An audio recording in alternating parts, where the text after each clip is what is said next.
Coming at you from the OLR podcast studio. It's really more of a basement. Coming to you from the OLR basement studio. But it's still a podcast. Coming to you from the podcast basement studio. Yeah, but you still need to say OLR. Coming to you from the OLR podcast basement studio. Oh, that's way too many words. Coming at you. That's not enough. You still need to say OLR. Let's just start. It's OLR.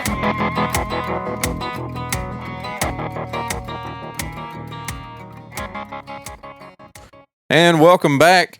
This would have been the second one recently. We recorded Wednesday night. Yeah, 1 hour and 48 minutes worth of long podcast. one. A very, very long one. And something happened that hadn't happened in a long time. Everything crapped out, apparently, at the very beginning of the podcast. I don't know that it's ever happened, has it? Not like that, it happened. No, that's never happened. It sounded horrible. I was pretty happy with that podcast overall. Yeah, it was a pretty good one. It was, I went up and let Kara listen to it, and I love Kara to death. The older she gets, the worse her hearing gets. She was listening to it, and it's jumping back and forth and back and forth. She said, just put it out and see if people notice it. I said, yeah. You can't even hear it, can you? You don't even know, what it's saying. She goes, no, I can't really hear it. Yeah. So it sounds awful. Sounds awful. Yeah, I was pretty pissed off when I sent you that text the other day and it says the audio screwed, and you said, yep. John C. Riley GIF form. Mm-hmm. Yeah, it was really bad. Don't know what happened, but hour and 48 minutes worth of just throw that shit in the garbage. I left work that day and I had nothing formatted, and I went to you guys who always save us, and I said, and helped us out. I said, podcast topics. And it was really good. Let's go. Too. Gave us some, then of course we ad-libbed a lot of stuff on the side of that, and we just kind of it didn't happen. It didn't happen. And it's, I mean, man, it was good. We've always said the ones that don't aren't planned end up being the best, and damn, that was a good one. We were having. Let's cover just a few of the topics.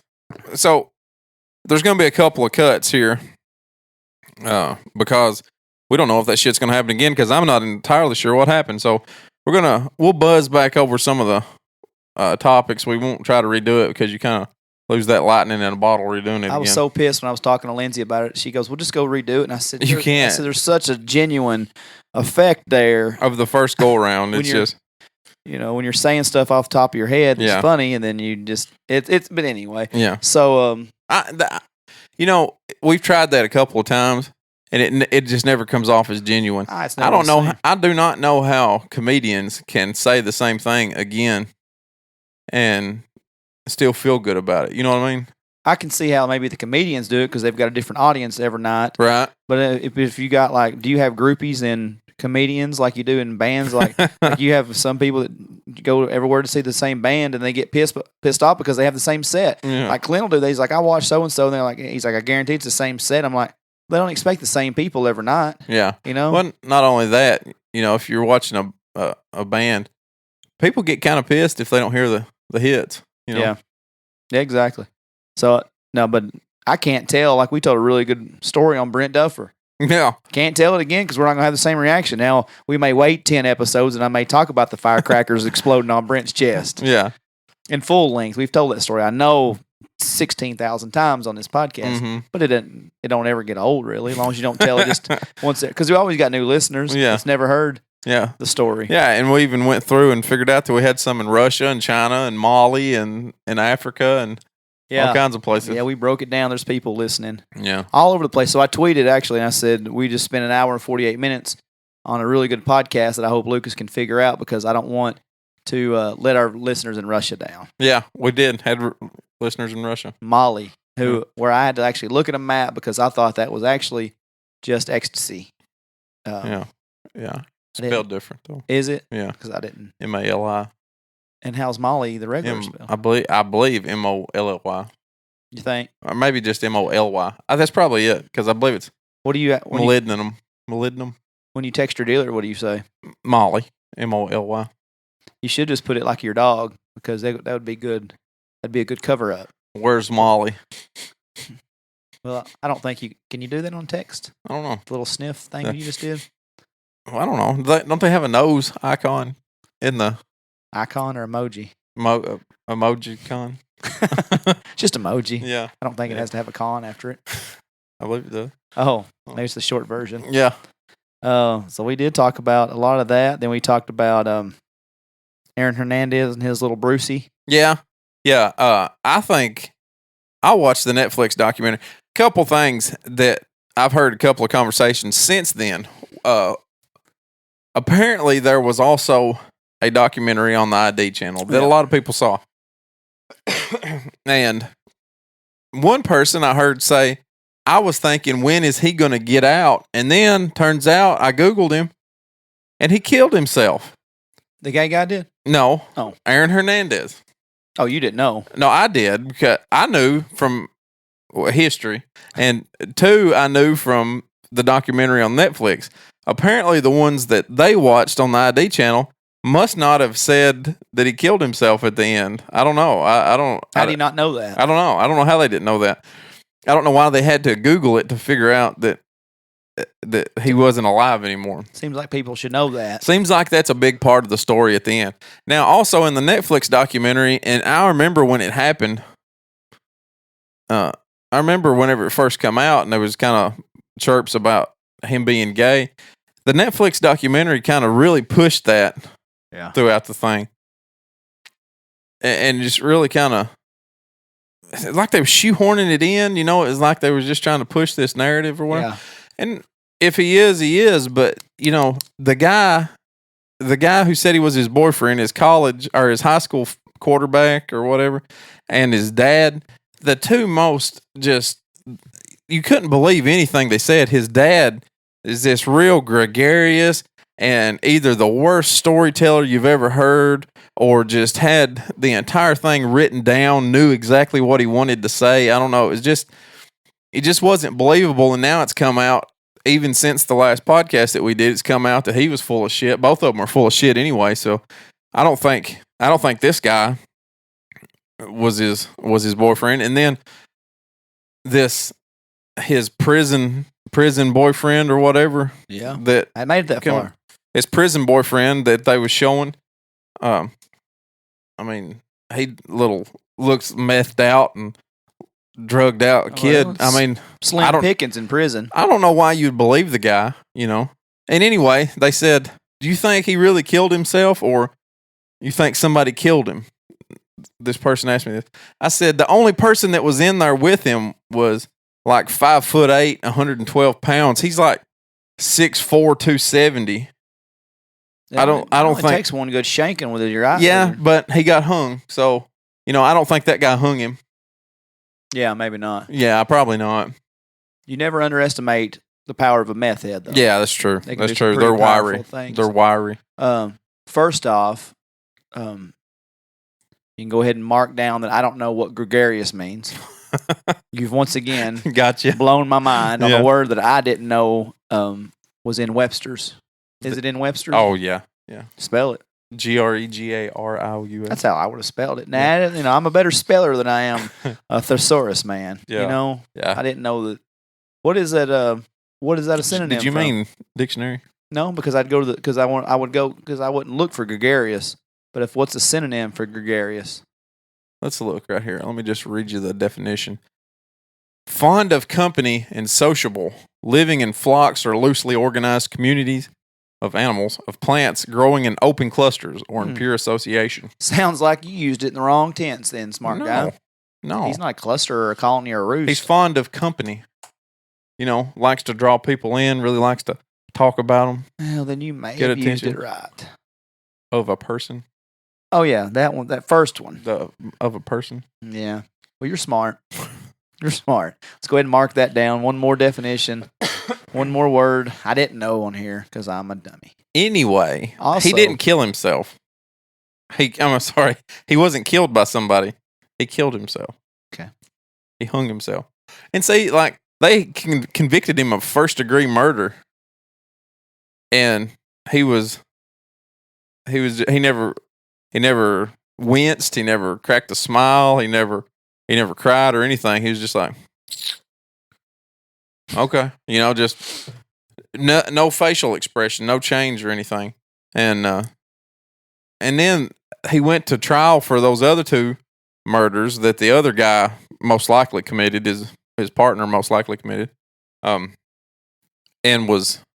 they let him off the hook. He was found not guilty on it. And after that, he cried like a baby. And then, like 2 days later, he hung himself. And they think the reason, this is all in retrospect. They think the reason was because he seen his daughter. He was hugging his daughter. He was really emotional around his daughter at that point in time. When there was really no reason for him to be, because he was still on the hook for the other murder. It wasn't like he was getting out just because he got off on this one.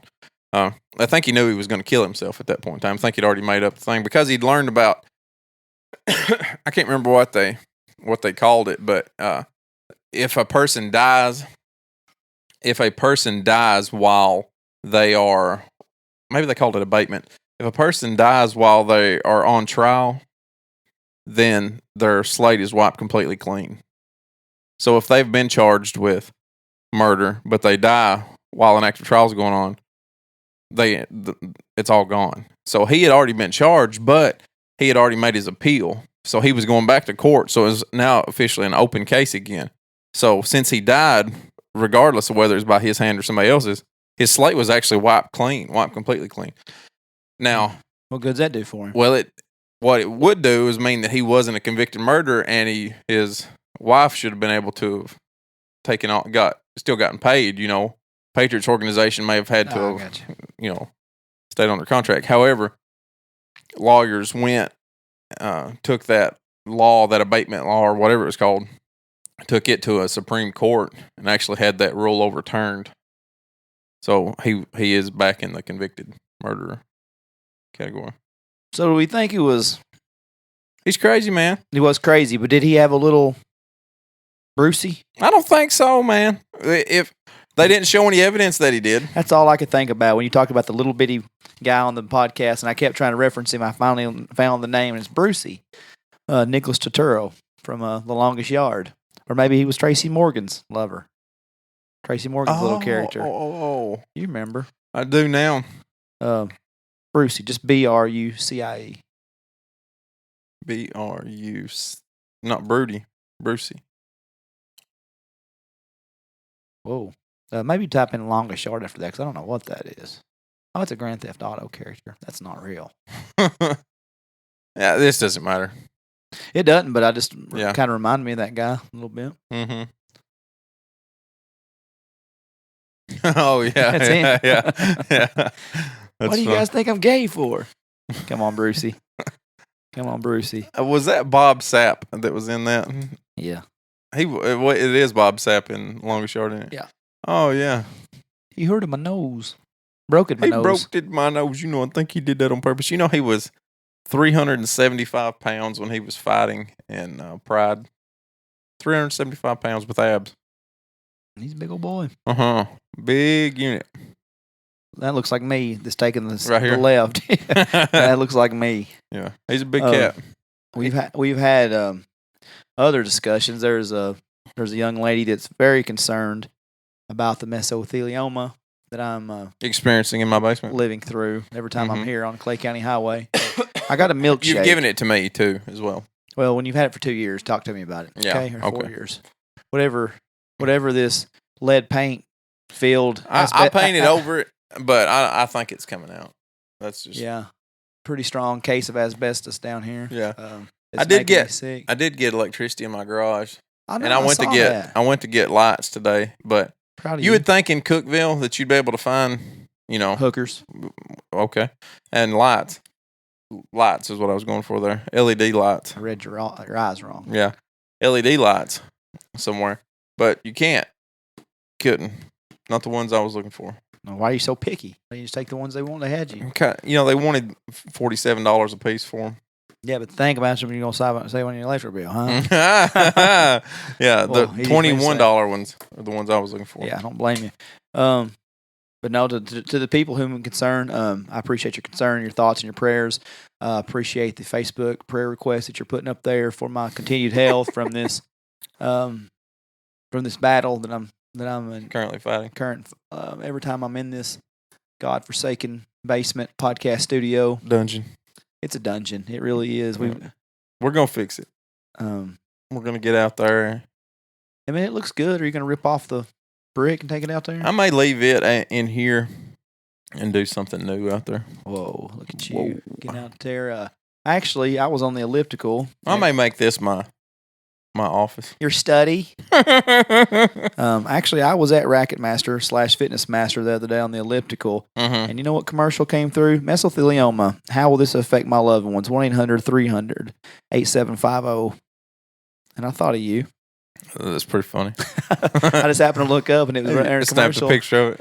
Also, I was watching the Royal Rumble last night, and all of a sudden, the WWE Universe was speaking my language. Yeah. When it said, Lucas sucks. That's so funny. You sent me that today, and I had to zoom in on that, and I thought, is this Dustin? Did Dustin go to this thing and hold this sign up? No, but my goal for the rest of my sporting event concert life is to take signs to say Lucas sucks on it now that you mention it. Now that you mention it, Lucas is going to suck. I would start watching sports to see those signs. It's like the fathead you see everybody making now. No, we're going to have Lucas sucks. That's funny. All over everywhere. So, yeah, if you're watching the Royal Rumble back like most 12-year-olds would, like myself, just check out when Charlotte Flair is leaving the ring. There's a big Lucas sucks. I'll actually post both those pictures on our social media if I can think about it. That's funny. Hey, tell everybody about our new podcast guest. Oh, man, we've got the hardest worker in the room here. His name's Jindilla. He's a Brazilian hooker. Yeah. He's a Brazilian gigolo. Wears a white hard hat everywhere because he's ready to work. A white hard hat? He's ready to work. Anything else you can describe him by? He's flexible. Really flexible. And that's what I look like. And when I bring a Brazilian down here to the podcast studio, I like them to be flexible. You like them good and flexible. You like to be able to bend them in any situation you want to put them in. I like a target on their face. Right in the middle of it. Right in the middle of the face. Takes the term face shot to another a whole different level. Money shot there on the big bullseye on the face there. Looks like a person, really, doesn't it? I thought we had a guess when I walked in. I had it sitting on the couch whenever I walked in earlier. Creeped out a little bit. Creeped out a little bit. Did you jump? Yep. Did you scream? Nope.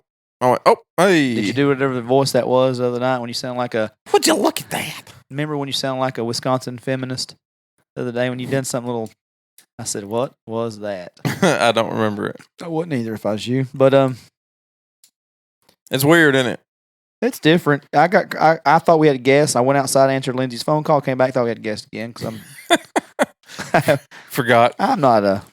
After I got it stuffed, I decided to bring it downstairs because I was afraid how my son might react if he were to walk in and see it randomly sitting somewhere. Terrified, I'd imagine. I would have thought so, Scarred. But I brought it upstairs, and he immediately knew what to do with it. He knocked it out of my hands and took its arm and put it in an arm bar. Oh. Immediately. It's cool you're teaching your kid UFC moves. Yeah. Can't wait for him to break somebody's arm at Head Start. I'm really worried about his cousin, worst of all, because it's probably not well documented, but my son's got quite a bit of a temper that comes out, and I'm afraid he'll put his cousin in an arm bar at some point in time. Well, our kids are screwed if they get our traits. Really. Oh my God! I hope not. They've got to get mine or hers one. So, I mean, chances are it's going to have a bad temper. Yeah, you can't rationalize with Bayless, believe it or not. No kidding. I just asked him to stop doing something. Hey, buddy, stop. Yeah, it's whatever. Hey, let me tell you two things. There are three things that my 3-year-old has done recently that made me go, is he smarter than me already? Yeah. The other night, or he's witty anyway. Anyway, he had fell the other night, and he hit his chin on a transition from hardwood to tile, and he wound up biting his lip. And I picked him up, and he's crying, and not one of those easy cries either. It really hurt. He's got a bruise on his chin, had blood coming out of his mouth. I mean, crying. Mid-cry. It's okay, buddy. It's okay. Laughing hysterically. Just instantly laughing hysterically. And I said, well, Kara goes, that's all right. You're tough, ain't you, buddy? I said, yeah, and a little crazy. He goes, a little crazy never kept me down. and takes off to walking. I was like, holy crap, where did that come from? Little crazy never kept me down. I can't keep a good man down. 3-year-old. I thought, well, that's pretty good. And then he started fussing. Was brushing his teeth, and he started fussing about something. I said, are we fussing, buddy? And he stopped, and he looked at me. He said, well, you don't seem like you are, Daddy. I said, huh, okay. All right, then. And then last night, randomly, he was looking at me, just, kind of studying me a little bit. He goes, what are you thinking about right now? I said, I don't know, buddy. I'm thinking why you're 20. Yeah. I said, I don't know. Why do you ask? He said, I was just wondering. Kids are funny. Yeah. That's Isn't it amazing? Yeah, it's so weird. It just blows your mind what 3-year-olds come off with. It's crazy. We better take a we better go ahead and pause and see what we've done. We may have shit the bed again. Let's see. Big balls of the week goes to 20-year-old Spencer Boston, who appeared in court today on a marijuana charge, pulled out a joint, lit it, and took about 6 hits while discussing marijuana laws in front of Judge Haywood Berry. He was then taken into custody. Immediately. Would you look at that face and think that guy smoked weed? Oh, yeah. Yeah, he's high right there. Obviously, he's high right there. Yeah. Yeah, that's a real story. Yeah. I like that. Big balls of the week. That may be a new segment we have. Yeah. Speaking of big balls, I mean, there's no sense in we don't have really jokes for that. I just want to acknowledge that guy done that. Yeah. And that's a real story. I thought I was reading a fake story today. Big balls would be how many messages I got back talking about the balls of our friends, Mackie and James, after our Never Have I Ever recap that everybody want to talk about. Yeah. Larger than life. Yeah. Testicular fortitude on both of these gentlemen. Genetic jackhammers, as Vincent Kennedy McMahon might say. I like that. That's them two. Genetic jackhammers. If I've ever seen two, it's those two friends of ours. The other day we didn't have a lot of feedback on it. And I've since talked to several people since our podcast didn't air when everybody said, where's the podcast? And I said, we had one. And we talked about that, and people just said, what? Why? Did y'all not tell them? I said, no. We actually stopped and said, you guys ain't got to go all out. Yeah. Like, you ain't got to give, full detail on it. Pretty amazing stuff. They've been on the show before. They know how it works. Yeah. That's our two most recurring guests. Yeah. There's those two. So they know what's going on. And everybody assumed, despite how, and I hate to kill any ideas of what went down here in the podcast basement studio, everybody's like, boy, they must have been hammered. No. I think Maggie had 3 beers during that recording. Maybe. And I know. Which is absolutely nothing. I know 3 beers in an hour to some people would have you acting like the freshman at the senior party. Yeah. But not that guy. Not Mac Attack. But I think he was sober enough when we left that he said, probably shouldn't put that now. I probably ain't going to listen to that. That he did with his dad driving to eat dinner the other night. Steve said, hell, you boys crazy. Yeah, he is. Stories that stood out. Buying a hooker with now we don't know what happened in that room. Right.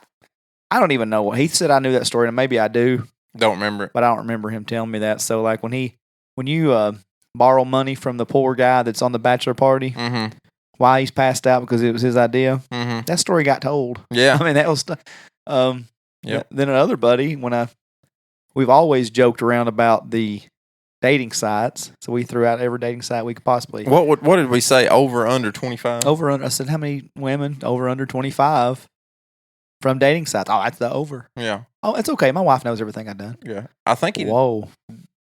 Yeah, I'm not going to. He threw a number out. Yeah. I was going to say. Under his breath. Yeah.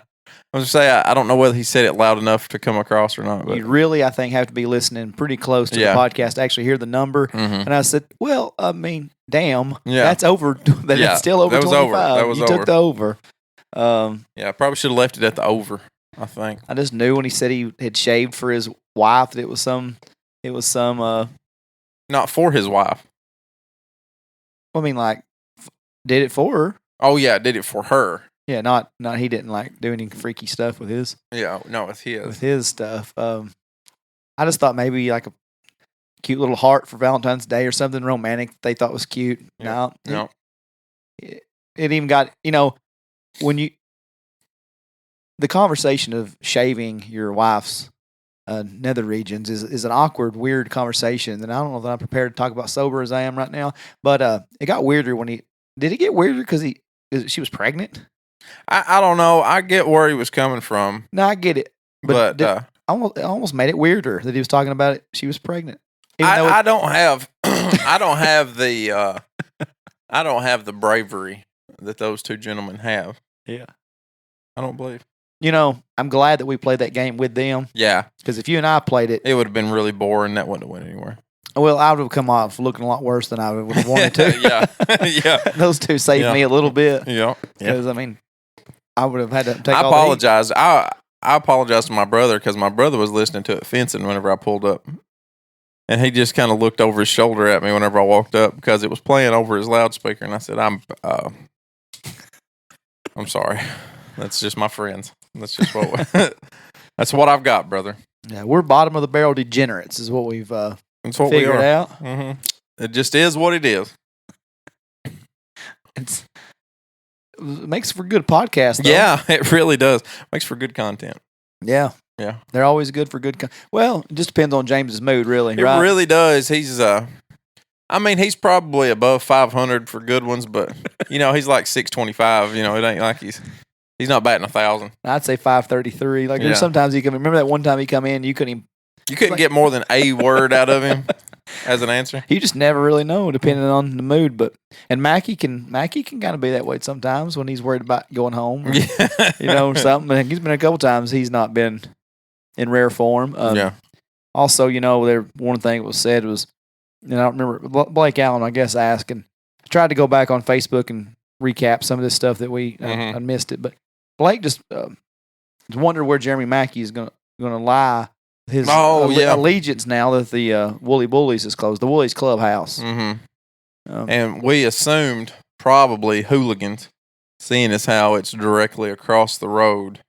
His vehicle's kind of already programmed in to figure out how to get home from there. Autopilot still will work from that area. Yeah, 19th hole's close to his house. That's an option. I think Nowhere Bar.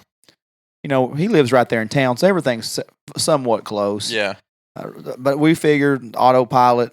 Hooligans is the thing. I think that's the most likely move for Mackie. He did say that's where he went the other night. Since we're an updated version, he's already missing half price night or 2 for 1 night, whatever Woolies had on the desired night that he was out there. So, Woolies will be back open in 6 months? I'm gonna say. Yeah, it takes longer to reopen because you got to kind of gut some stuff everybody wants a new look most of the time. I would say surely by summer, I'll go 4 months. Yeah. Somebody will be open, and Jason and Melanie and Clay and Mackie and the whole crew will have their corner by the dartboard back. I wonder if new people ever go in. Like if new management comes in, I wonder if anybody new ever comes in. I wonder if they ever get new regulars. Well, you can't be regular. It's like you can't make old friends. Right. I don't think if the core group of people can make it run for this guy, they probably won't be able to make it run for the next guy. But somebody's always got a different scheme about it. Here's what I would like to see happen is, and this happened to a location that I used to go to some. When you hire good looking, it don't have to be good looking, just clean people. Yeah. Bring in nice, and I get it's bar life, and you're going to get what you get sometimes. Mm-hmm. And that's just the honest to God truth about it. This was coming from somebody who used to be a bar manager.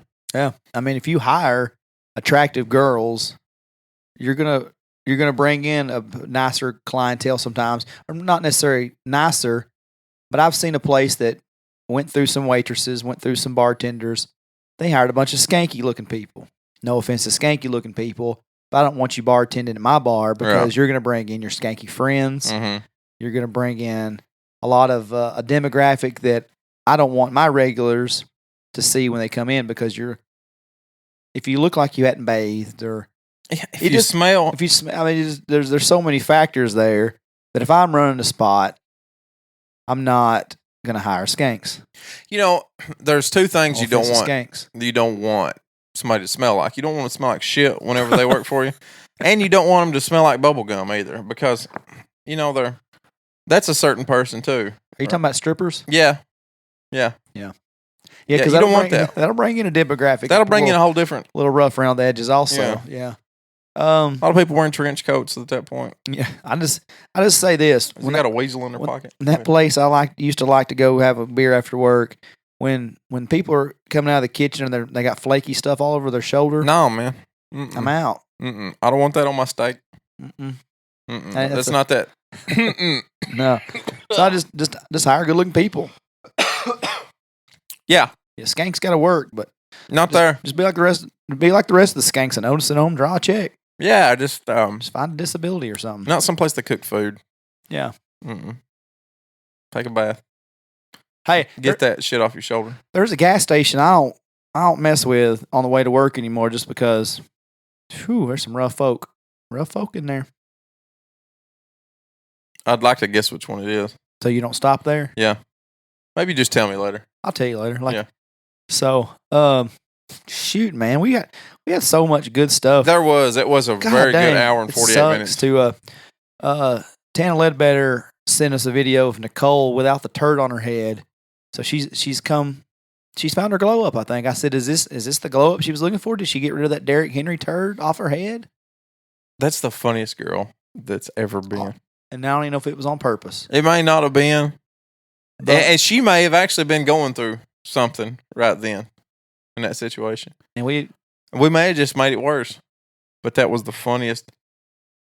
She actually I see why she keeps that turd on her head, because when without the turd, it's real flat. Well, no, the turd had brought the attention away from the fact that her hairline starts like middle of her head, like Derrick Henry does. That may be Derrick Henry's cousin or something. I'm telling you, like her hairline way back there, like George Jefferson style. That's funny. Let me see.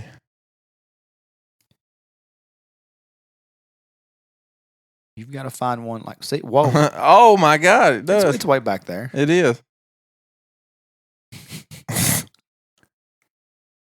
don't know why for nostalgia's sake, I don't know why. Well, I don't know why it wasn't the first one that come up, actually. Is she so far? Why am I glowing up? Keep passing me. Thank you for the Urban Dictionary for finally letting us.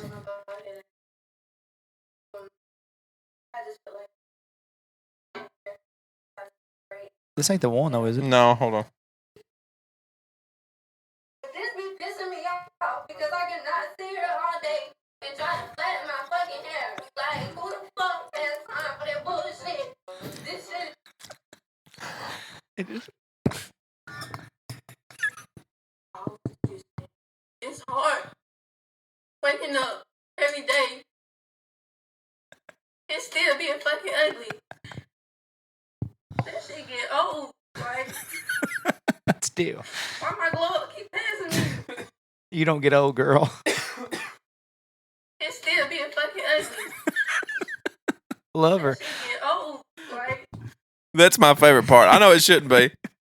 That shit get old. I'd take her to prom if I was still in high school. Like, oh yeah. Yeah. That shit get old. This never does. That'll never get old. I think this should be a that. I wish we didn't have to pay her. We could just we could just open the podcast every week with shit get old. Shit get old.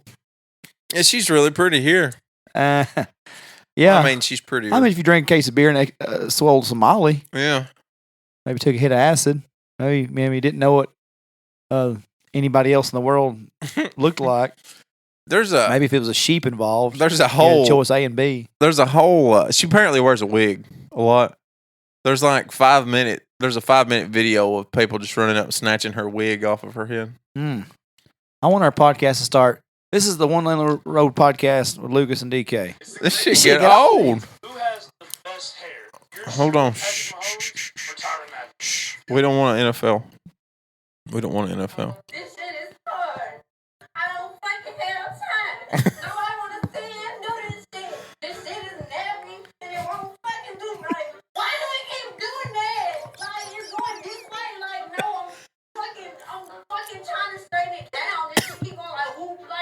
Whoop.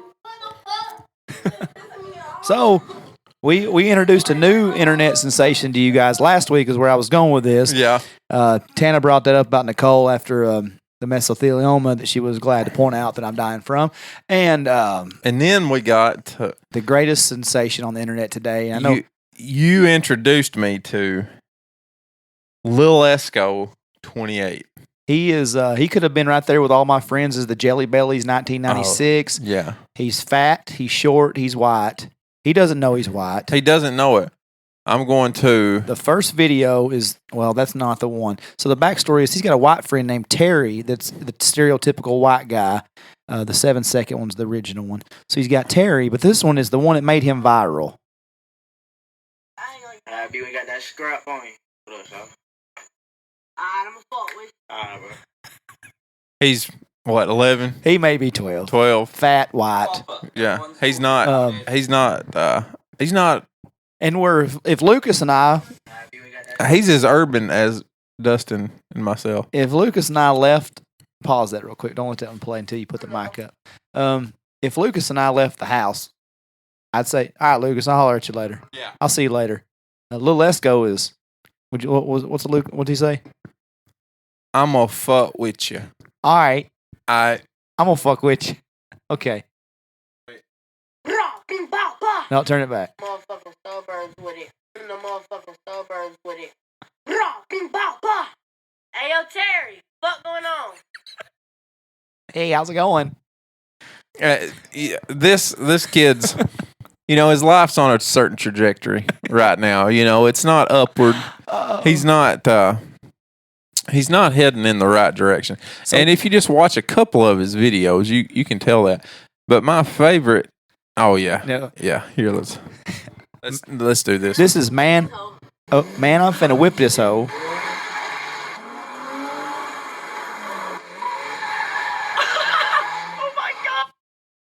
Oh, we got an ad got us. He was driving a Nissan 350Z. Here it is. It's back. Man, I'm finna whip this hoe. Oh shit.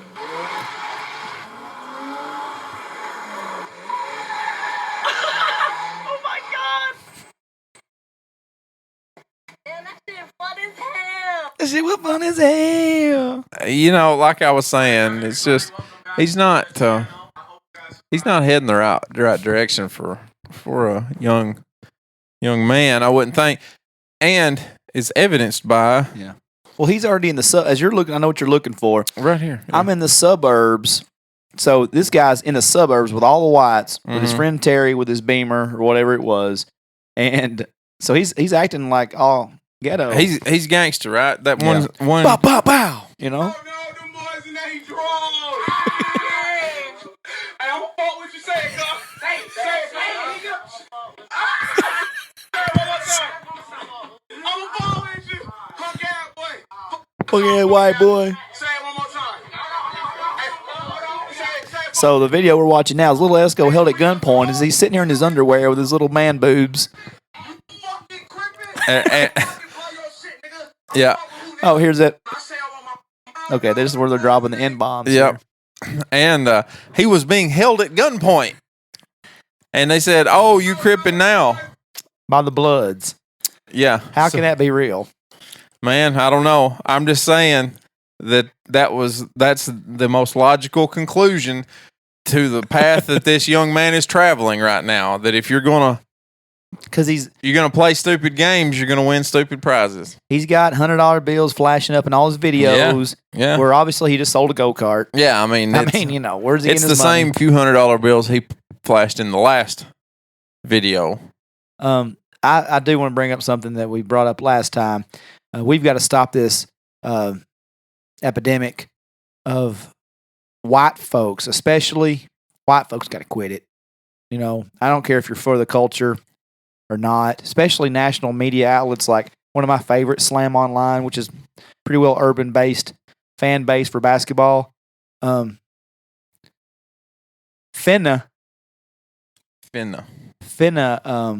y'all got to stop. That's what us rednecks would say, fixing to. Yeah. I'm finna whip this. Finna whip this hoe. I'm finna whip this. It's so if we were urban more so, we would say I'm finna make a scene. That's IMAFINNADISHOE.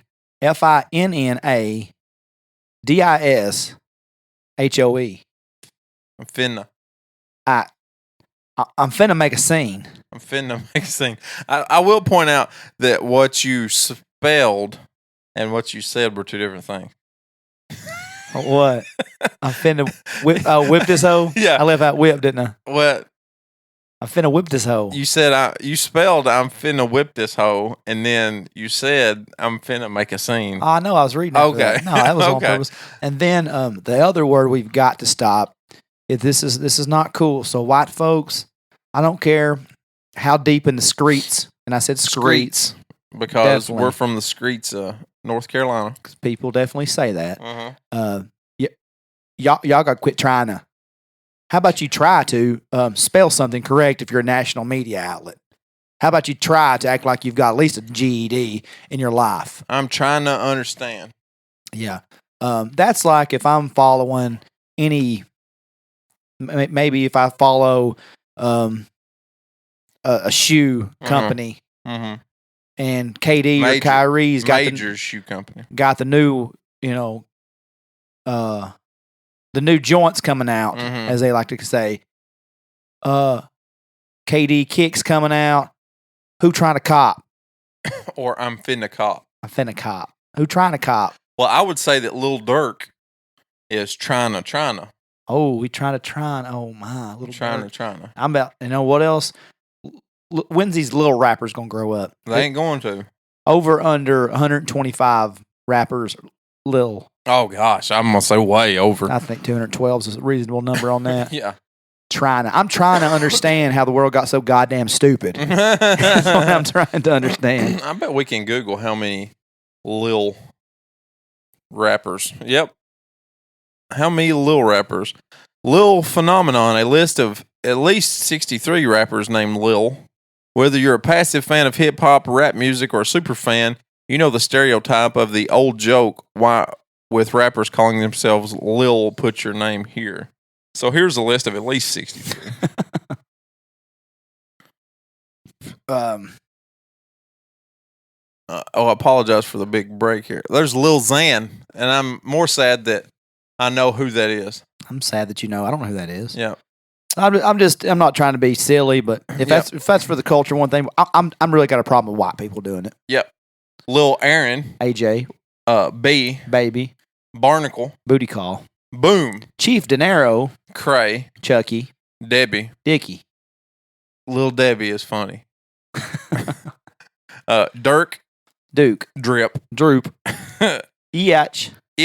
Oh, yeah, that's it. Flash. I thought I'd sounded that for you because I'm ghetto. Yeah. Flip. Fox with two X's. Froxed. Oh, and this one really played it up. King Lil G. Oh, shit. Who trying to cop? House phone. Ice Pack. Whoa. Jay. JoJo. John. Kiki. Kim. Klein. Larceny. There's a note beside of Klein, one of the biggest rappers out of the Netherlands. I bet he's fantastic. Lonnie. Oh, that's some street cred. Yeah, Lil Lonnie. Mama. Mister. Mosley. Lil Mister's probably dropping some fat beats if I had to guess.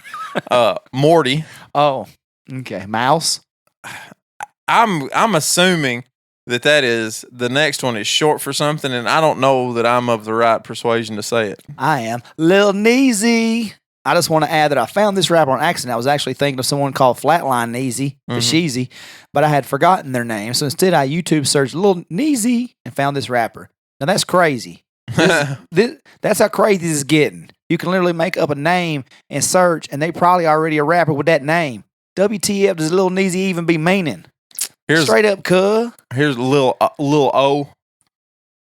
MNOP. Peep. R.I.P. Oh, rest in peace, Lil Peep. Screets. Straight up. That's Lil Fag. Straight up. 41's name is Lil Fag. Phag. If anybody was so inclined to reach out to that type of music. Lil Fat. Lil Pump. Lil Rob. Lil Reese. Scrappy. Skies. Or probably Skis, if I had to guess. Skis. Yep. Slug. Snoop. Not Snoop A. Yeah, probably. S-N-U-P. French. Yeah. That's French. It's a French rapper. Little Snoop A. Little Toenail. Jesus Christ. Mm-hmm. Little Tracy. Little Troy. Because I want to be a baller. Shot caller. 20-inch blades on the Impala. Yeah. Twist. Ugly Mane. Ugly Mane. Yeah. Uzi Verte. Yeah. Vert. Lil Wayne. I know him. Which is probably the only legitimate superstar on this. Don't you ever disregard the name of Little Windex. Lil Wop, Lil Xan, and Lil Yachty might have other things to say. Little Yachty like to have a word on the list of legit Lils. Lil White, Lil Wop, Lil Will, Lil West, Lil Wayne. I don't know. There's a lot of Lils. Lil Ignat. Yeah. I want to point out that Lil Xan is the picture here. He has and if anybody's wondering, Lil Xan is Lil Xan X. Oh, okay. He has a tattoo under his right eye that is 3 Z's like he's taking a nap. I don't know what the tattoo under his left eye is. He also seems to have a tattoo under that tattoo. There's 32 on his neck and then has 2 other large names on his neck tattooed on there. And a Playboy Bunny chain on. So, and girls have sex with him. I'd say a lot of them do, if I had to guess. I don't know. His toboggan says on some shit, and I would imagine that is true. I'd say he is on some shit. Would you rather hang out with him or Lil Esco 28? Oh, I'm Lil Esco all day long. I'm on that bandwagon. The only reason I would say Lil Xan is because I've never seen a video of him getting held at gunpoint. However, with Lil Esco 28, I have seen a video of him getting held at gunpoint. And what was that? We called it missile tits. His missile tits are out. And I don't want my missile tits out. So I barely take my shirt off at the pool, man. I ain't trying to get blasted. I'll pretend like I fell in with my shirt on if you mess with me. So, I'm not getting caught on video for having flashed a bunch of $100 bills. Because if we flash some $100 bills, the most ghetto town closest to us is Red Bull, and we're going to be in some single wide out here on Draper's Crossroads. Say it again. Say it again. Say it again. I'm a bitch. I'm not about that life, so I'm gonna say I'll hang out with Lil Xan. My podcast ain't shit. Say it again. You suck. So I'll go with Lil Xan. Okay, good call. So we better go ahead and skip to the big part of tonight. Yeah, listen, we'll get you guys. I know all that was fun, and we was just being knuckleheads for that. But this next part is serious because one of the biggest, could be the biggest, depending on who you talk to, and biggest legend of all times passed away yesterday in an unfortunate helicopter accident. Yeah, it's it's surreal, really. You grow up watching these guys. Celebrity deaths, Lucas, usually don't affect me. You'll see something come across the internet, and you're like, oh man, that sucks. Yeah, you've seen their movies, listen to their music, mm-hmm. whatever. Man, this one right here, that's really affected the whole world. Mm-hmm. You've got everybody tweeting, Facebook, Instagram. They got thousands were outside the Staples Center. Kobe Bryant. There wasn't a team that I've watched more ever in my life than those early 2000 Lakers and those late 90s. Right. So he was drafted to the Charlotte Hornets, 13th pick in '96 draft, in a predetermined trade move. Mm-hmm. That Jerry West had already determined that's the kid he wanted, and the Lakers were clearing cap space because they wanted to sign Shaq. Mm-hmm. So a lot of people don't remember that Kobe came in at 17 and Shaq came in at 24 together. The first season, Kobe's rookie season, was Shaq's first season in L.A. So they're forever linked, mm-hmm. right? You can't do a Kobe podcast without Shaq or vice versa. They're always linked up. I'll get some more of that, but man, just the effect that this kid had. to be 17 years old and to come in and he made his announcement and he had his sunglasses on top of his head and he rubbed people the wrong way when he said, I'm taking my talents to the NBA. He's taking Brandy to the prom. Brandy was a big deal in 1996. He was rubbing people the wrong way long before LeBron did because he was that good. And I remember Shaq saying, he couldn't go out with us, and the rest of us were gambling on the bus, and he's reading Time magazine at 18 years old. And he come in and said, I'm going to be better than Michael Jordan. He's like, okay, kid. But just the things that he did. Before you get to that, I've been watching a lot of stuff on him before today. I figured you'd talk about him. Tracy McGrady and him were big friends. Yeah.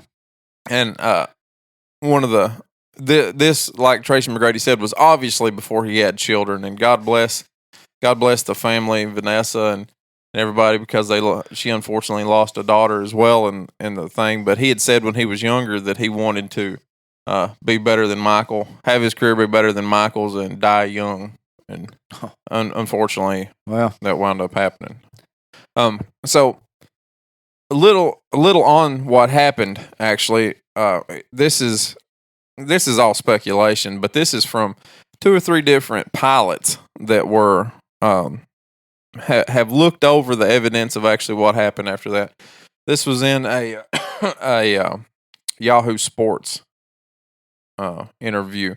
The first major question is why the pilot, Area Zobayan, suddenly turned and climbed. To understand that, let's begin with why he was so low in the first place. Earlier in the flight, Zobayan had been told by traffic control to maintain special VFR condition at or below 2,500 feet. So there was very, very heavy fog in the area.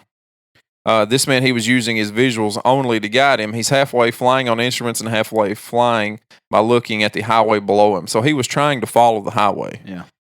It was right at the bottom of where the radar can pick up the helicopter, so he was really, really low. The weather though was spotty. Eyewitnesses have described a fog cloaking Calabasas on Sunday morning. Just skipping through the low visibility and low cloud ceiling, the fog forced Zobayan to stay low, so low that as he began tracking the Ventura Freeway heading west, air traffic control lost him. You're still too low level for flight following. In the moments leading up to the crash, Ditchy, which is the guy who is he's a pilot and he's the guy who's giving this interview, he was not relying on air traffic controller to keep him away from the ground. He was using his eyes to follow the road and the ground, and traffic controllers relying on the pilot's eyes to tell the pilot where he's at. When the flight following ends, the pilot is entirely on his own. It's not definitively clear where Zobayan then swerved off the freeway in what Ditchy calls a circling climb, or why the aircraft then crashed. Experts preface all speculation with the caveat, it's really early for everything. Jay Joseph, another aviation expert, told Yahoo Sports, nobody really knows. But they have educated theories. Because the weather conditions are deteriorating, or more likely, the terrain is rising. He's climbing up into a rising terrain. The freeway rises up there, the higher terrain on either side, and so he's getting less and less ceiling. It's the same thing as if the clouds were lowering, the terrain's rising. The ceiling's the same, but it's effectively lowering. So he's running out of room to remain in visual flight conditions to see the ground, so you got to leave yourself a way out. It looks to me he's trying to do a 180-degree turn to get out of there, but he turned into higher terrain as he started climbing and wound up hitting the terrain. At the last moment, Ditchy says, it appears to me that the pilot saw that the ground was rising up underneath him. He was flying into the mountain. He saw that and he tried to get up above it unsuccessfully. The likelihood of a total engine failure was not very high, he continued. It's a weather-caused accident in aviation. You call it a CFIT, controlled flight into terrain. In other words, collision with the ground. The airplane's under control. Nothing's wrong with the airplane. It's just the pilot flies into the ground, and I think it's a classic case of CFIT. So that's from some aviation experts. Yeah, and it's just unfortunate. Like I said, that guy was Zobayan, as you said, a big-time pilot out there. 50 years old. He's actually a teacher. He actually taught other people how to fly. Yeah. And they were in Kobe's helicopter, too. Yeah, and Kobe's been taking helicopter. People's like, why would you not drive? Kobe, way back in his playing days, has been taking helicopters to games anywhere he goes because LA traffic is so nuts, and he was going to the Mamba Basketball Academy he'd started. Unfortunately, his second daughter, Gianna, was with him, and that's the one. We'll get to that in a second. But her teammate Alyssa, her parents, Orange Coast College baseball coach John, and his wife Carrie, another coach of Harbor Day School where Gigi attended, Christina Mauser, and then Peyton Chester, another student, her mother Sarah. So 9 people total. Yep. The video that'll surface forever is the video that came out about 2 weeks ago where Gigi and Kobe are courtside at a Nets game, and he's explaining something to her. He's talking to her. He was always in mama mode, right. Mama mentality, and she's shaking her head in agreement, like she's understanding what he's saying. She even finishes the thought, and they have a laugh. Mm-hmm. He's got a daughter at 17, but this one was the one that really was basketball oriented. That was everywhere he went. He told a great story on Kimmel, I think it was, where everybody's like, you need a son. You need a son to carry on your legacy. And she stopped and said, I got this. Yeah. And you see the videos. They will play Kobe's fadeaway jumper. And you got Gigi doing the same fadeaway jumper, biting on the jersey, like so many mannerisms. Because she studied her dad from day one. And of course, you know who he studied. And when you go to that, when you come in at 17 and you're telling the world you're going to be the greatest. Mm-hmm. But the thing is, you have a work ethic that backs that up. Right? And that's what he held above everybody. He held teammates accountable for that. And that's ultimately the divorce that Shaq and Kobe had after 8 seasons became that. Mm-hmm. And for me, and we're going to be kind of all over the place, but in my opinion, Shaq loved Kobe more than Kobe loved Shaq. What I mean by this is Shaq knew what he had in Kobe. Mm-hmm. Shaq had always depended on another guard. Did they need each other? I've often joked and said that Kobe couldn't have won those rings without Shaq, because Shaq, people always say that about Shaq, they needed Kobe. They needed each other. Mm-hmm. But what I say that I think Shaq enjoyed having, he called it big brother, little brother. Mm-hmm. And Shaq, I don't think meant it in a bad way, because he was older. Mm-hmm. But Kobe was like, I'm nobody's little brother. I'm the man. And right. He wanted to be the man. Shaq wanted that sidekick. He wanted to be the next Magic and Kareem and play off each other, Batman, Superman. Kobe wanted to be the man. Mm-hmm. And he didn't want, and it pissed him off that he was in there at 5 a.m. every morning working his butt off and getting his shots up. And he didn't have an off season. His off season continued to work, while Shaq would win a championship and come back 20 pounds heavier. And he would use October through all the way up to March and April sometimes to get ready for the playoffs. Mm-hmm. And Kobe, that frustrated Kobe and anybody with a work ethic, because, and they said it perfectly. Bill Simmons said on the Shaq podcast, or a podcast about Shaq, he said Shaq could have graduated with a 4.0, but he graduated with a 3.5 and had a fun time doing it. Mm-hmm. Because he had the ability to have a 4.0. Mm-hmm. And Kobe worked like a madman, and that's ultimately what caused their rift. And there was bad things before we get into all the good things. Of course, you can talk about the 2004 finals where Kobe just went completely rogue and just shot him completely out of the finals. People are going to bring up the Colorado incident in the hotel that I think is really tacky to bring up right now. For sure. And there's what the Washington Post has done it. The Tennessean's done it. So many news outlets has brought that up. He wasn't a good teammate at times. He grew into a better teammate, a better person. But there's definitely baggage that come with it. But ultimately, he knew what he wanted, and that was chasing Jordan. And there's a video, and I retweeted it for anybody that wants to look at it. He studied him from such a young age. Well, even Tracy McGrady was saying that he would put in, and they must have been staying together when he was really young. Maybe he was still in high school. I don't know, because he was talking about Kobe's parents. Yeah. So I don't know. They were really, really young, and maybe they both come in at 17 or 18-year-old. Yeah, they did. They did a year apart. And so anyway, he was saying that they would be sitting there, and Kobe would pop in a game tape, and it'd be Jordan, and he'd be sitting there, and he'd be rewinding it, trying to figure out exactly what move Jordan was making. It's unbelievable. The one I retweeted it's unbelievable. It's Jordan doing a move, and you need to find it. Not right now. Yeah, it'll take up. But go ahead. It's everything. The turnaround jumpers, just the up and unders, the mid range jumpers, biting on the jersey. even when they won championships, the way he would clench his fist and jump in the air. Mm-hmm. I mean, he walks like Michael Jordan. He talks like Michael Jordan. I mean, he was obsessed with becoming Michael Jordan, but he wanted to be better than Michael Jordan. Right. I think he was almost pissed off that there it is right there. Mm-hmm. He was almost pissed off that he didn't get the credit for those 3 championships that Shaq helped him win. He wanted to write that story. Shaq would have been perfectly content playing there in 2 more years. Look at this shit. It's just unbelievable how he can't guard me. And he's just. The exact same moves. I've never seen that video, but they're imposing plays of Michael Jordan and Kobe Bryant on top of each other, and it's move for move, the two of them. That's crazy. See, in my opinion, they fought tooth and nail, mm-hmm. and it was basically Shaq said, "I'm the man here. I'm the one averaging 38 in the finals, 35 mm-hmm. in the finals. Feed me." But Kobe was putting in all the work, and I remember back then, Kobe's like, "I work too hard not to come show the world what I'm doing. I'm not just going to pass." And Shaq would say, "Last year you fed me the ball. We had a parade. Mm-hmm. Keep feeding me." And Kobe said, "We just need you to be on the block and play defense and get rebounds." And I think if they could have just leveled out and Shaq would have been a little more dedicated to his craft, and Kobe would have not been so on edge about just being so in control. Oh yeah, if they could just, they won 3 championships. And I think Shaq eventually would have matured, and like he did in Miami, just give the team to Dwayne Wade. He would have done that with Kobe. But Kobe never. He wanted Shaq gone. He wanted Phil gone at the time. That way he could prove that he could lead the team, to the championship. So by the time it was over in 2004, did Shaq get traded in 2004? Yeah.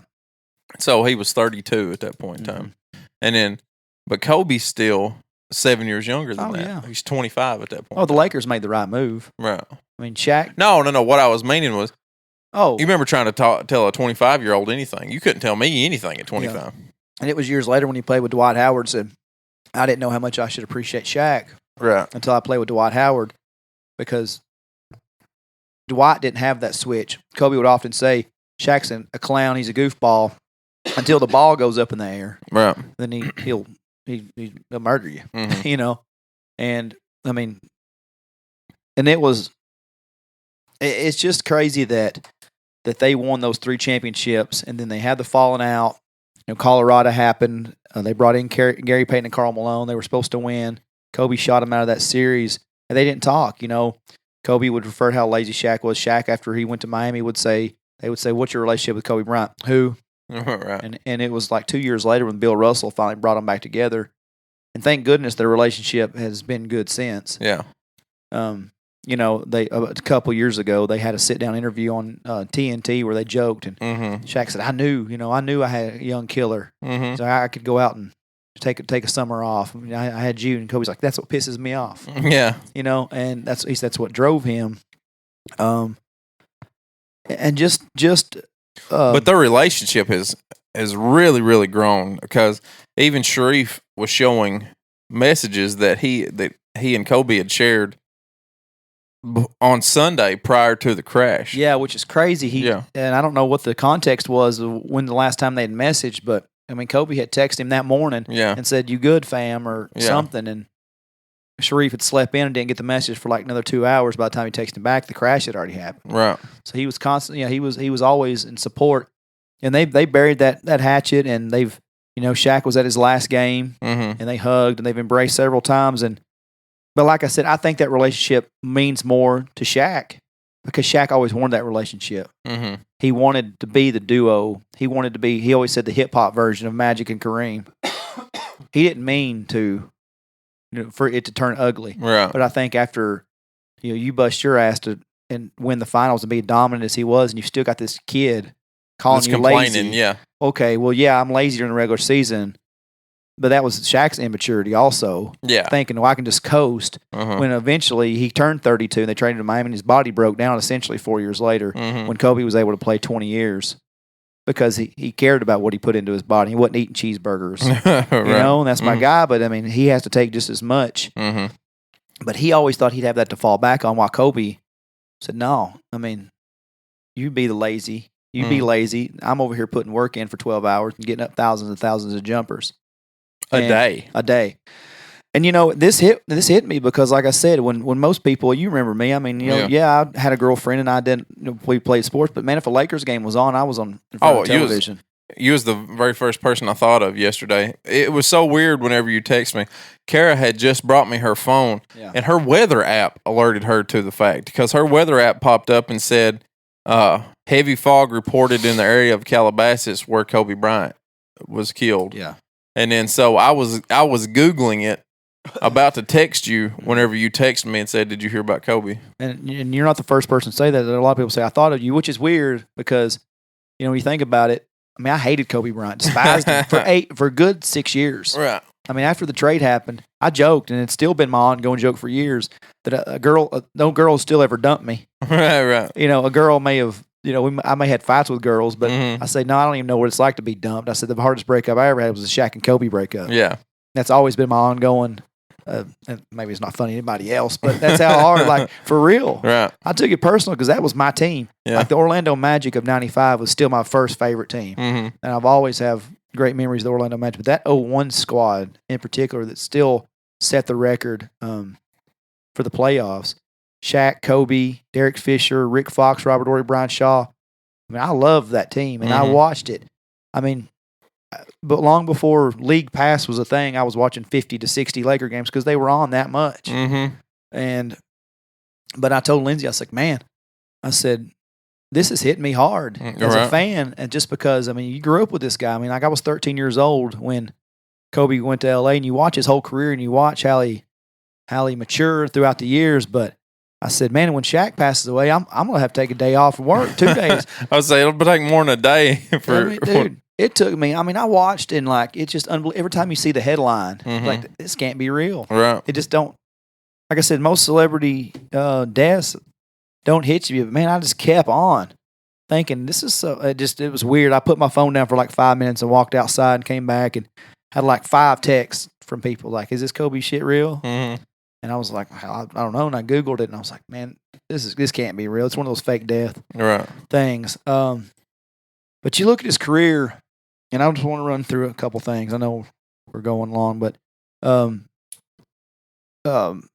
play in an era like now, everybody's buddy system, buddy ball, but like he wanted to be a Laker, like and was for 20 years. 20 years, and yeah, there was times like when him and Shaq bickered, they both requested trades. That was a thing. And then after he got his wish and didn't have Shaq, didn't have Phil, and he played with a bunch of scrubs. He tried to get traded other places, and I mean they wouldn't trade him because they knew. And ultimately, he goes down as one of the top. If you ask Kobe who the greatest Laker is, he says Magic. If you ask Magic who the greatest Laker is, he says Kobe. Right. And ultimately it's 1A and 1B. Kareem, despite all of his accomplishments, played other half of his career with Milwaukee. Wilt wasn't there long enough. Jerry West is the freaking NBA logo, but he can't surpass that. Right. Shaq's not even in the conversation because he only played 8 years in L.A. So what do you like better? Do you like Kobe better as a Laker or Magic? And it's just sad because he was getting to the point of his career where he's bringing his daughter and he's coming to games, and he should have been like the next Jack Nicholson almost, like where you see him at the games and he's there. And so many of the new generation, whether it's Luka Doncic or so many, I mean, Trae Young, that looked up to Kobe and was working with Kobe or whatever, and it's crazy that they're not going to get that chance now because of what happened. But I think back to some of his, like I remember the series in '01 he took over against the Spurs. These are just some honorable mentions things. Sorry. I remember that '01 series against the Spurs when they had Duncan and Robinson, and Shaq was still putting up good numbers, but he just took that series and ended it. I mean, like 48 points and 15 rebounds or something like that. And just some other career highlights. The 06 first round against the Suns, if y'all need to look these up when y'all are looking up Kobe highlights, they're down 1. This is the year after Shaq. They don't make the playoffs. The second year they do make the playoffs. They're down 1 at Staples Center. There's a jump ball. Ball tips out. He gets it about half court, drives right down the lane, right elbow jumper. Nothing but net. The place goes bananas. He's sitting there ripping his jersey over, showing his heart. I mean, it's a lasting image, and I don't. That's one of his biggest. That's the year he averaged like 35 a game. Mm-hmm. And then one of my favorite games of his was the 2004 regular season series finale where they had to. I think they had to win the game to get a seeding. It was something about seeding, like maybe to finish with home court advantage. I mean, that's been 16 years, you know. Right. He makes a shot against Ruben Patterson, who was the self-appointed Kobe stopper. Mm-hmm. And Kobe has nowhere to go, and he's up the top of the key. They're down 3. He pump fakes. Ruben don't go for it. Pump fakes again. Kind of slides his shoulder in, just throws up the shot, and it goes in to send them to overtime. They get to double overtime, and he's got the ball. They throw it in, and he's covered up completely on the left wing. They tap his hand on the way down. He goes down, nothing but net. They win the game, go on to another finals run. They didn't win, but just the clutch shots when he's hitting those. There was a streak in 2003 where he had, and this is the first year. Like this is after the three-peat. They had a down year. Shaq was injured for most of the first part of the year, so it was Kobe really just doing it himself. Mm-hmm. 9 straight 40-plus games, including 55 against Jordan in Jordan's last year in the league. That one stood out. Then there's an All-Star game in 1998 when he was the youngest All-Star starter in history. And the storyline all game was Jordan's last one with the Bulls. You know, everybody thought it was going to be his last year. So that's that matchup. All you're finally seeing Kobe. It's his second year in the league, and he's going at Jordan. But Jordan keeps saying, "Hey, I'm the man." Mm-hmm. You know. Then you fast forward 5 years. Jordan's came back and he's playing with the Wizards, and it's the same thing as Jordan's last All-Star game again because he's retiring. But after this time, Kobe's got 3 rings, and Jordan's trying to talk shit, and Kobe's going, "Man, you know who you're talking to? Yeah. You know, now I'm the man." Yeah. You know, and I don't even have to look back at those because I've seen it. It's burnt in my brain of those interactions of Jordan talking shit in 98, and you got Kobe 5 years later, and he's the man. Mm-hmm. Or he's getting there. Right. You know. There's the free throws in 2013 where, I mean, he tore his Achilles on the court. Most guys are going to the dressing room. He comes back on the court and shoots the free throws because if somebody else would have to shoot his free throws if he couldn't continue. Mm-hmm. He walks out there, makes the free throws on a tore Achilles. I mean, just shows you the mentality he had. And the top 5 lasting images for me of his career, I did a top 10 list here, but the 2001 finals, and it's not a play that stands out. The Lakers were undefeated. They swept the whole Western Conference. They draw Philly in the finals. I mean, they're up 4 points in game 1. They're trying to run the table to be the first undefeated team in history. Iverson comes in Allen Iverson's best year of his career. Shaq puts up 44. Iverson has 48. They win the game in overtime.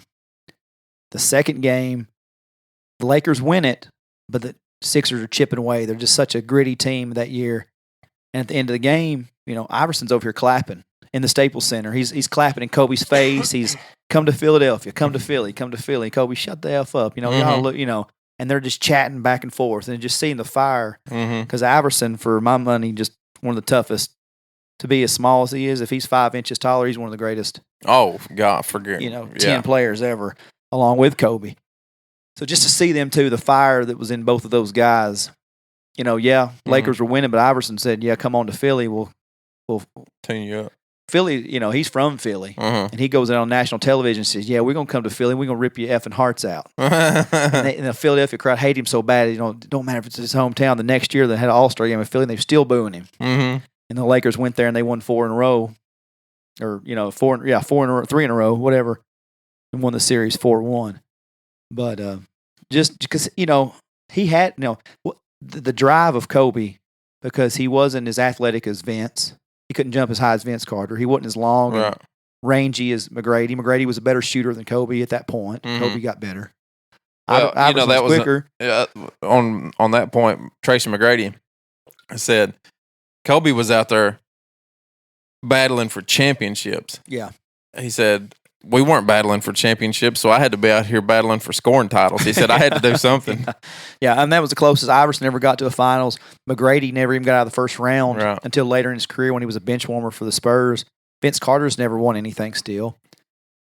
So, Yeah, Kobe was competing in an era where he didn't have any. Those were his peers in a way. Right. But that's what kept him going later in his career was competing with LeBron and Dwayne Wade, guys like that.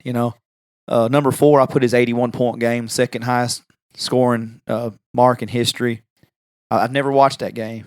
Really? I never watched it. I know where I was at when it happened. I wasn't home. I come home and saw the score, and it pissed me off. Right. It pissed me off because that was the second season after Shaq. Mm-hmm. And I never wanted anything good to happen to Kobe Bryant. I never wanted him to win championships without Shaq. I never wanted him to succeed without Shaq. Because to me, I'm saying, you got the most dominant force in history. You got the best coach in history, and you run them off because you're selfish. Mm-hmm. And it pissed me off, and I wouldn't root for him. I've never been so mad in my life. When he won the 2009 finals, I was like, that's a bad team. Orlando, that's a fluke. He's tied with Shaq. He won't win another one. Right. Then he goes back the next year in Game 7 against the Celtics, and they win one. And the first thing they ask him at the podium, because this was 2 years after Shaq, because they made 3 finals in a row with Kobe and Pau Gasol, and Boston kills them in the 8 finals. And Shaq goes up on the rap on the club that night and said, "Yeah, last week, what it be? Kobe couldn't do it without me. Kobe, tell me how my ass tastes." All that, and I loved it. Right. I was like, he's, Kobe's made it to the finals. He still can't do it. Right. Yeah, you did. I can do it without Shaq. Well, you didn't. Yeah. Right. Shaq had Dwayne Wade, but you ain't gonna get one without him. Mm-hmm. Then he goes and gets one without him. Then he gets the second one, so it puts him at 5-4. By this time, Shaq's he's a journeyman. He's playing somewhere different every year. They get to the podium. They say, "Kobe, what's this mean on a personal level?" He goes, "I just got one more than Shaq. You can take that to the bank." And man, oh my God, mad. Dude, like Shaq said he destroyed his living room. I may have destroyed my living room. I didn't get on Facebook for like a week. Yeah. Because I know people was hazing me about it. But, But 81 points, man, that's a different kind of, I don't care what you do, And if anybody has got a sense of humor, go Google the commercial with Jalen Rose, where just Jalen Rose is the one guarding for most of that 81-point performance. There's a funny commercial between those. And the top 3 would be his last game. He was playing for a bad Lakers team. They weren't playing for anything. He goes out there, and Shaq goes on TNT the week before and says, "Hey, brother, can you give me 50? Kobe said, "Man, hell no, I can't get you 50. Crazy." He goes out there, puts on a show, and Shaq said after the game, he goes, "I challenged him to get 50. He said, "Motherfucker got 60. And he was only at like 40-something. Then like the last 4 minutes of the game, he just went nuts where he couldn't miss. And Jack Nicholson standing up, Snoop standing up, Jay-Z's in the house, Shaq was front row. I mean, 60? I think they said Barkley scored 4 in his last game. Shaq had a torn Achilles. He scored 0 in his last game. This guy's out here scoring 60. He was crazy, man. It was always fun to watch him. It's always an enjoyable game for me. I didn't watch a lot of basketball, but I always liked watching Kobe when I did. I mean, well, I'll wrap it up with how I feel after the 2. He was a teenager, 17, 18, 19. They get to the 2000 finals when they're in their first finals. They win game 1. He rolls his ankle because Jalen Rose undercut him. Jalen Rose pulled the old Kobe's in the air. Jalen took his foot down there and rolled his ankle. He misses the rest of game 2. They have a great bench performance. They win the game, so they're up 2-0. He misses game 3. They get killed in Indiana. Game 4,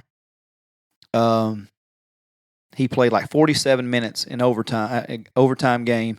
Shaq fouls out in overtime, and he's pissed because he said Kobe looked at him, winked, said, "I got you, big dog."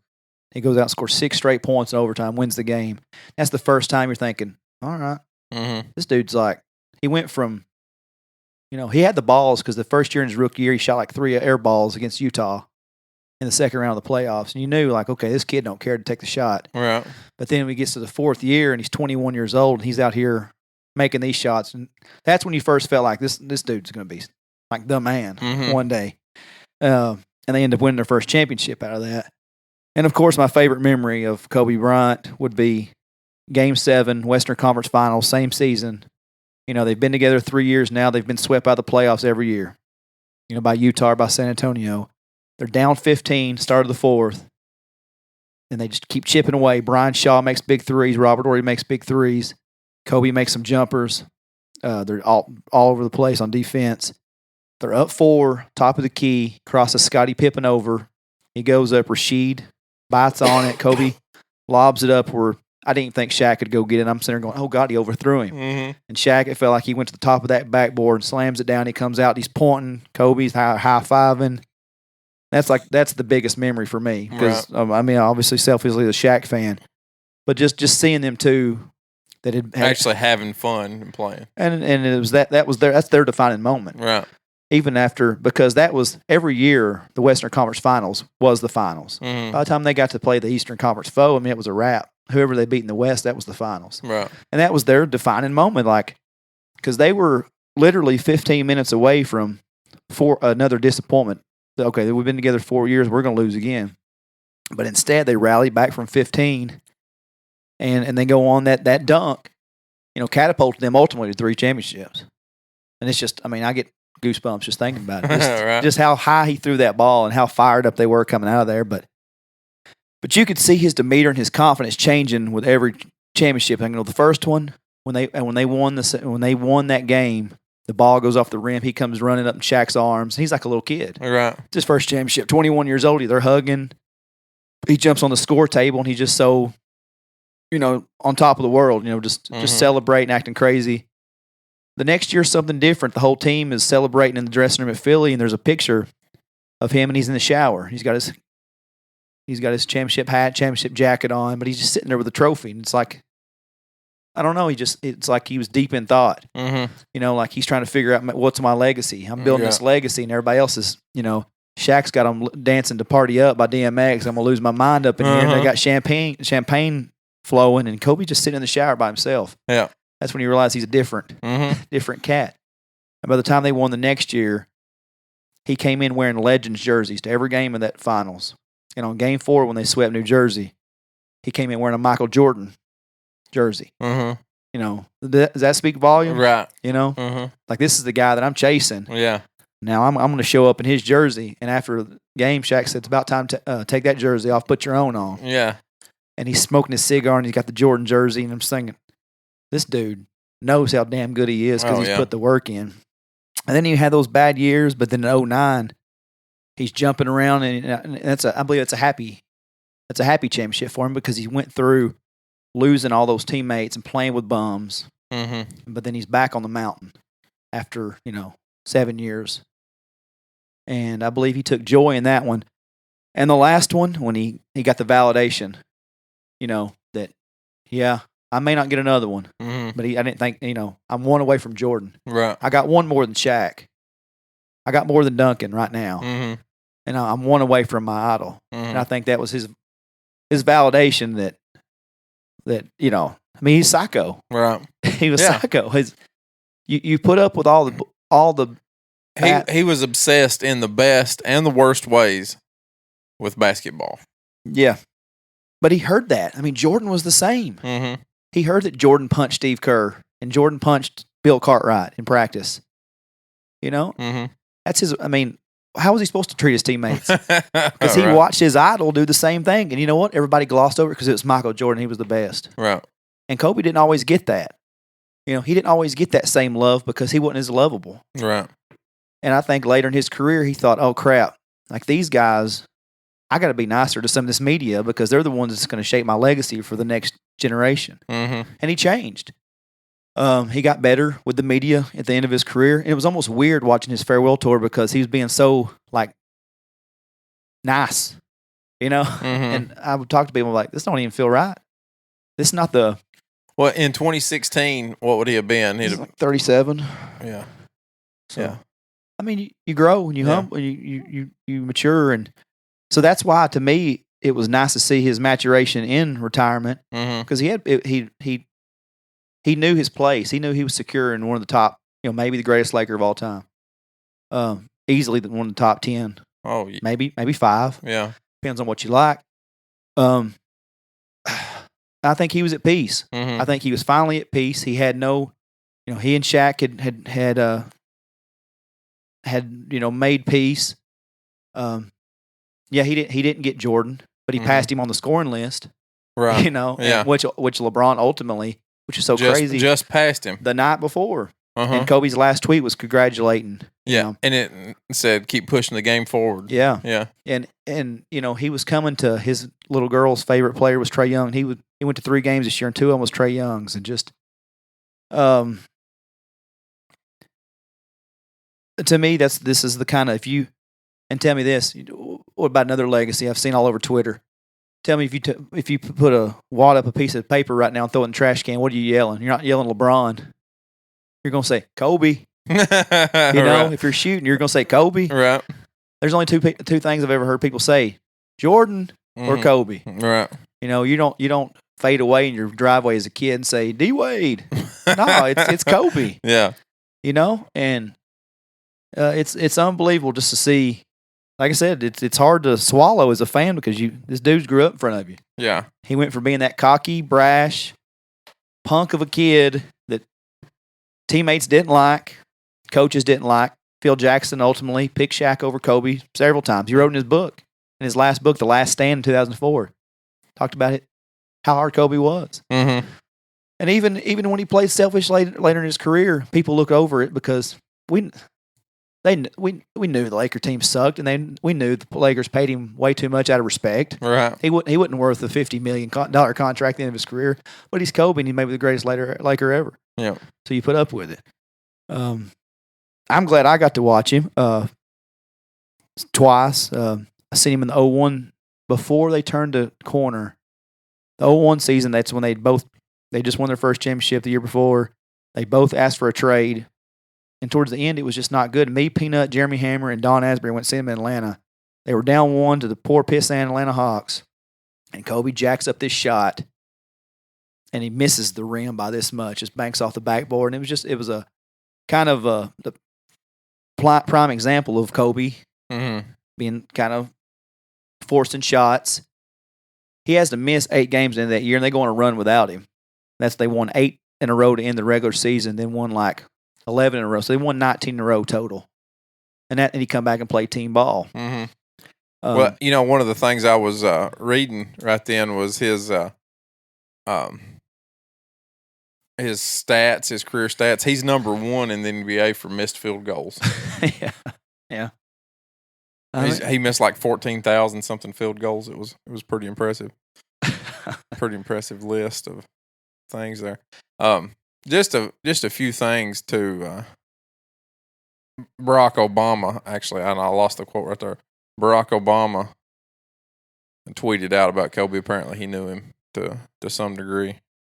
I just want to read that to you real quick. I thought it was a pretty classy thing to have heard, especially coming from a ex-president. Kobe was a legend on the court and just getting started in what would have been just as meaningful a second act. To lose Gianna is even more heartbreaking to us as parents, and that's the truth. Yeah. Michelle and I send love and prayers to Vanessa and the entire Bryant family on an unthinkable day. So I thought that was nice. Also wanted to go over a few of the career achievements of Kobe Bryant. NBA awards and accomplishments. 5-time NBA champion, like you said. 7 NBA Finals appearances. 2-time NBA Finals MVP. MVP, Most Valuable Player in 2008. 2-time scoring champion. 18-time All-Star. Now, 20 years in the league, only missed it his first 2 years, 96 and 7. No, so that would actually been 90. He was coming in 96, 97. He didn't make it as a rookie. The actual other time he didn't make it was in 99 because of a lockout. The lockout. He would have made it that year, but they didn't have an All-Star game. Ah. So a lot of people got screwed on selections that year. 4-time NBA All-Star Game MVP, 15-time All-NBA team selection, 12 all-time defensive teams, NBA All-Rookie team selection, NBA Slam Dunk champion, 1997. Forgot about that. 34-time Player of the Month. NBA regular season leader in games played in 3 different seasons. Just a list and list and list. Second most points in a game, 81, against the Toronto Raptors, January 22nd, 2006. 2-time Best NBA Player, ESPY Award winner. NBA player wins. Currently holds Most seasons played for a single NBA franchise, tied with Dirk Nowitzki. Most All-Star Game MVP awards won, fourth, tied with Bob Pettit. Most offensive rebounds in an All-Star Game. Most All-NBA total selections won. Most just forever. Youngest player to score 32,000 points. Youngest player to score 33,000 points. Yeah, just a crazy list of accomplishments. You know, it's just one of those deals when people ask me, why do you always go to so much? I can say that I've seen those guys. I've seen the Shaq and Kobe Lakers twice in Atlanta and Memphis. That Memphis game come down the wire too, and I'll never forget. He got a breakaway, and you want to talk about putting on a show, 360 dunk right there on the lane. It was the Slam of the Month poster for anybody that used to buy Slam magazine. It was the Slam of the Month that year. So, here's his Lakers franchise records. Most seasons played by a player, 20. Most playoff seasons played, 15. Most All-Star Game selections, 18. Most All-NBA first teams, 11. Most All-Defensive first teams, 9. Games. Most career regular season games played, 1,346. That's crazy. Most career playoff games played, 220. 33,643 points. Career playoff points, 5,640. You know, and one stat that's not there, they're still, it's 17 years later, be 18 this year, and obviously will hold. That team, that Lakers team with Shaq and Kobe and Brian Shaw, Robert Horry, still the last team to three-peat. That just goes to show you, I mean, what a trade, you know, how hard of a thing that is to do, because, I mean, LeBron had some really good teams with the Miami Heat with Wade, the Golden State Warriors with Steph, Clay, and Durant, whatever, you know, shape you want to put that team out there. None of them won 3 championships in a row. They still hold that record for the last three-peat. Even Magic Johnson and Kareem didn't three-peat. Bird never three-peated. You know, it's only been done a few rare times, and of course, Jordan done it twice. But games scoring 60 points or more, 6. Games scoring 50 points or more, 26. Games scoring, all right, that's in a career. Games scoring 50 points or more in a season, he had 10. Games scoring 40 points or more in a career, 134. That's unbelievable. That's crazy. And 27 of those were in one season. I remember against, I think he's done this twice. I've got the Knicks and Dallas both in mind. Like he scored like 61 or 62 points at the end of 3, and they never even played him in the 4th. I mean, he could have easily had another 70 or 80 point game. Consecutive number of games of 50 points or more. He had 4 games in a row of 50 points or more, and in consecutive games of 40 points or more, 9. Yeah, that's what I was talking about earlier. That was fun to watch. Like I said, I remember being in college and watching those. Just unbelievable. Maybe the greatest scorer. I mean, I didn't get to see Kareem. Karl Malone had the luxury of having John Stockton running that damn pick and roll. You know, hey, for LeBron to be on that list, much respect to him, because LeBron's never been a scorer, right? Just showing his longevity, of what he's done. But Kobe's a scorer. I mean, like here's some interesting ones. Record for career personal fouls, 3,353. Playoff fouls, 660, and turnovers, 4,010. Which, if you're gonna play for 20 years, you're gonna have a bunch of turnovers. Yeah. I think when it's all said and done, it's he done it. He done it exactly how he would have done it. There's a lot of players that retire with regrets. I don't think he has any. I think he had to act the way he did to get the respect. I mean, his work ethic was unmatched. I've always said he's the closest thing this generation will ever be to Jordan, because he had the work ethic that a lot of these guys don't have. And he was an Olympian. I forgot about that. Yeah. And he, like I said, just the work ethic puts him in another class, really, to me. And just, I forget where I was, but like I said, with the regrets of a lot of players, I think he went out doing it the way he wanted to. Most people would have loved to play with Shaq. Most of the people would love to be coached by Phil Jackson. He had to get away from that and do it again. Now, I don't know if he wins it or not if he don't get Pau Gasol, but everybody's got to have that 1-2 punch. Yeah. I mean, nobody's ever done it by themselves. And just I don't know, man. Just 20 years and all the records he holds, and an exciting player. Like I said, he wasn't always the easiest to get along with. And like I said, I told Lindsay, I said, I can't believe that I spent, all those years hating not even just, and hate's a strong word, but man, I really despised Kobe Bryant for a lot of years, and I didn't want him to win. But after it's all said and done, man, you look at the impact he's had on basketball and in life in general. I mean, the three people I thought about the most, was the reactions, obviously Shaq, because you can't talk about one without the other. And I'm sorry, even as a Shaq fan, I'm sorry I've harped on it so much, but so much of the first half of his career was that. But I thought about Jordan and the relationship they've built. And it's funny seeing how Jordan's giving back to these young players because Michael has never had a relationship with LeBron. Right. It's just never really been there. But Michael tweeted and he said, this is like losing a little brother. He said, I loved our conversation. It goes back to the All-Star games. And if you just want to be completely gut-wrenched, there's interviews with Jerry West out there. Yeah. Jerry West, the NBA logo, all-time Laker. He's the one that orchestrated that team. Like, he saw something in Kobe when they had scouts and a guy went out there and Kobe was playing against, grown men. And the guy come back and told Jerry West, he said, I've never seen a 17-year-old kid do that. And he said on draft night, he said, I think we're going to see it's the next superstar. And he stuck with him. And even, when they had all their trouble, Jerry West is the one that talked them through all that. And that's where that relationship disintegrated when he left and Mitch Kupchak took over for Jerry West. Jerry West wouldn't have let that happen if he would have stayed in the Lakers organization. Just to have the mind for the game. To be able to say in 2 weeks as general manager, you traded for Kobe Bryant and signed Shaquille O'Neal. Yeah. You did something in that 2 weeks, and you set up the next dynasty. And man, he was on some talk show, Good Morning America or somewhere this morning, and he just looked. Yeah. Because Kobe was like a son. Yeah, it was hard. It was very hard to watch. The Doc Rivers interview was hard to watch too. It was hard. He had a big impact on a lot of people in the NBA. Yeah. And and outside of the NBA too, he was doing a lot, Yeah. Mark Cuban said no player will ever wear 24 again. Yeah. I'm not a fan of people retiring numbers that didn't play for their franchise. Yeah. I hope people don't get caught up in the moment. I've seen a thing on the internet where they're trying to raise enough signatures to change a logo of him. Oh, we can't. If Michael Jordan's never been the logo, I say we leave it at Jerry West. Yeah. Just respect what the guy's done. Let's don't get caught up in the moment. Yeah. And make decisions. That's. I wouldn't say it's silly, but let a little time.